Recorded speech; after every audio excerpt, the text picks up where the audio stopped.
que aconteceria se ficasse provado que Deus existe? Num primeiro momento, pareceria o fim de todos os problemas, mas essa visão mudaria rapidinho. Muita gente acredita em Deus e fé não se discute. Mas o que imaginamos aqui ultrapassa o limite das crenças individuais. Estamos falando de a humanidade inteira, de repente, deparar-se com um Deus em carne e osso. Para imaginar esse cenário, consultamos filósofos, historiadores das ciências e teólogos das universidades. O resultado são os acontecimentos que, vale ressaltar, são totalmente hipotéticos. Num primeiro momento, a população mundial poderia acreditar que todos os problemas iriam desaparecer apenas com uma ordem dele, mas, com o tempo, essa história ganharia contornos bem mais dramáticos.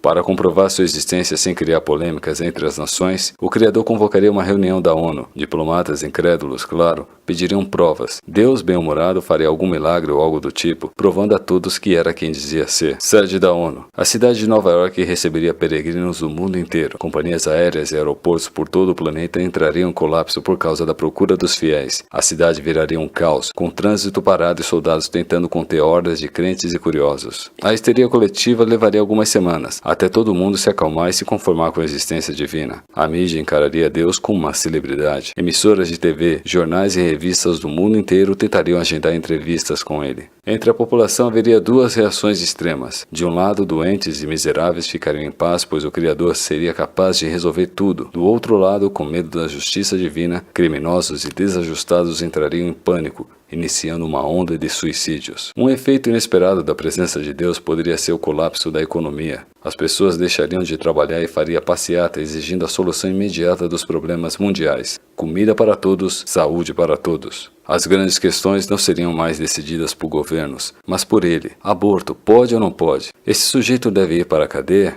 E vale a pena de morte? Deus é quem daria a última palavra. Os governos se enfraqueceriam até finalmente deixarem de existir. Alguns anos depois da aparição, o ser humano poderia perder a noção do que é certo ou errado e passaria a culpar o Criador por todos os males. Deus enfrentaria uma crise de popularidade. Uma mãe que perdesse seu bebê, por exemplo, acusaria Deus pela desgraça. Diante de tanta confusão, ele poderia optar por uma solução radical, decidir a partir da terra e voltar a seguir tudo de longe. Deus ofereceria o próprio sacrifício e morreria, para a humanidade encontrar o rumo de novo, mas não na cruz, que é uma coisa muito antiga. Ciência e religião. Com Deus presente na terra, os dois lados perderiam força. Quem acha que a presença de Deus favoreceria as religiões na milenar disputa com a ciência se engana. Na verdade, as religiões enfrentariam uma crise. Afinal, para que seguir as interpretações delas se o próprio Deus diria o que é certo e o que é errado? Grandes centros religiosos perderiam seu poder, e o Vaticano até poderia acabar sendo incorporado pela Itália. Mas a vida dos cientistas também não seria fácil. O que havia antes do Big Bang? Qual é a menor partícula dentro do átomo? Tais perguntas poderiam ser feitas diretamente ao Criador. Resultado? A ciência perderia sentido e os pesquisadores acabariam desempregados.